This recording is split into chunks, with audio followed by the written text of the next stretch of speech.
शरणं श्रीमात्रे नमः।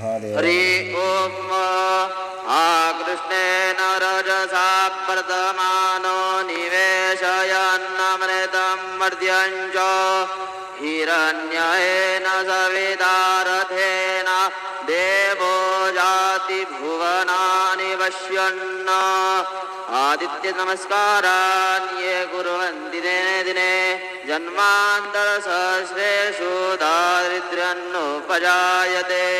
गुरुर्ब्रह्मा गुरुर्विष्णु गुरुर्देवो महेश्वरः गुरुः साक्षात् परब्रह्म तस्मै श्रीगुरवे नमः। सद्गुरु साईनाथ देवताभ्यो नमः। प्रातः पूजनार्थे गन्धाकृतपुष्पैः सम्पूज्य अदधूपः वनस्पतिरसोद्भूतो गन्धाढ्यो गन्धोत्तमः आग्रेयः सर्वदेवानां धूपोऽयं प्रतिगृह्यताम् धूपमाग्रापयामि साज्जन्यवर्तिसंयुक्तं वह्निना योजितं मया दीपं गृहाण देवेश त्रैलोक्यतिमिरावं दीपं दर्शयामि धूपदीपान्तरेण उपहारनैवेद्यं निवेदयामि चतुष्कोणमण्डलान् कृत्वा तदुपरि नैवेद्यं निवेदयामि। ॐ प्राणाय स्वाहा ॐ अपानाय स्वाहा ॐ व्यानाय स्वाहा ॐ उदानाय स्वाहा ॐ समानाय स्वाहा ॐ ब्रह्मणे नमः।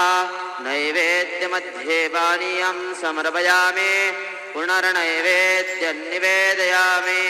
ॐ प्राणाय स्वाहा ॐ अपानाय स्वाहा ॐ व्यानाय स्वाहा ॐ उदानाय स्वाहा ॐ समानाय स्वाहा ॐ ब्रह्मणे नमः।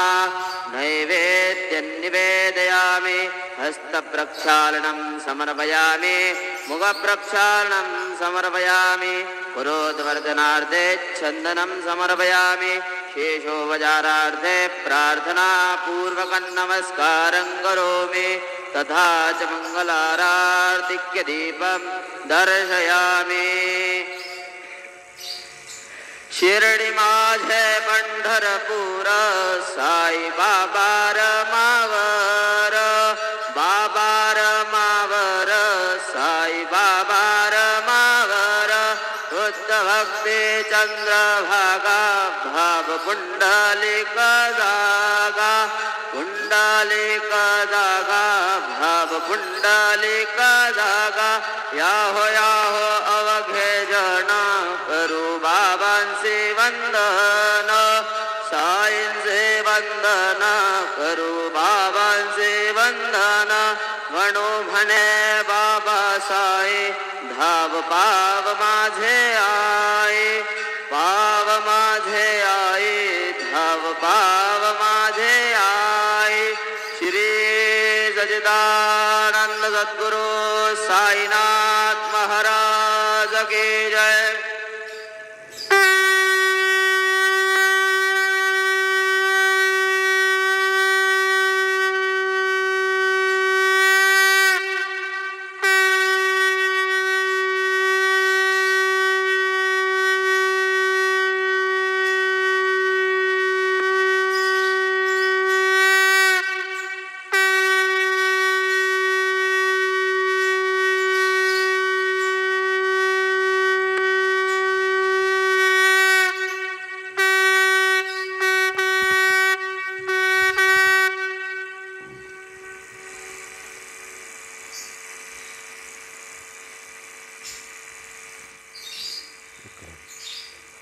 ओम श्री महागणाधिपतये नमो नमः। श्रीमात्रे नमः। देवाय नमः। महालक्ष्मीदेव्यै नमः। श्री महाविष्णुवे नमः। ओम ब्रह्मा विष्णु महेश्वर स्वरूप श्री दत्तात्रेयाय नमः। श्री दत्ता शरणं मम। श्री पांडुरंगाय नमः। श्री पांडुरंगाय शरणं नमो नारायणाय नमो भगवते वासुदेवाय नमः। गोविंदाय नमो अनंत पद्मनाभेश्वर अच्युताय पद्म पद्मनादामोदयादिव्याय नमः दक्षधर्मस्वरूप नमः। श्री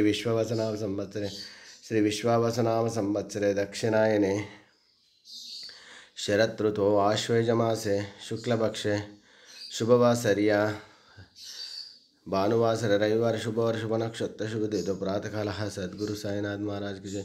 ओम श्री गुरुर्ब्रह्मा गुरुर्विष्णु गुरुर्देवो महेश्वरः गुरुर्साक्षात् परं ब्रह्म तस्मै श्री ओम श्री गुरुर्ब्रह्मा गुरुर्विष्णु गुरुर्देवो महेश्वरः गुरुर्साक्षात् परं ब्रह्म तस्मै श्री साईनाथ गुरुवे नमः। गुरुवे सर्वलोकानां विषयभवरोगिणां निधये सर्वविद्यानां श्रीमेध दक्षिणामूर्तये नमो नमः।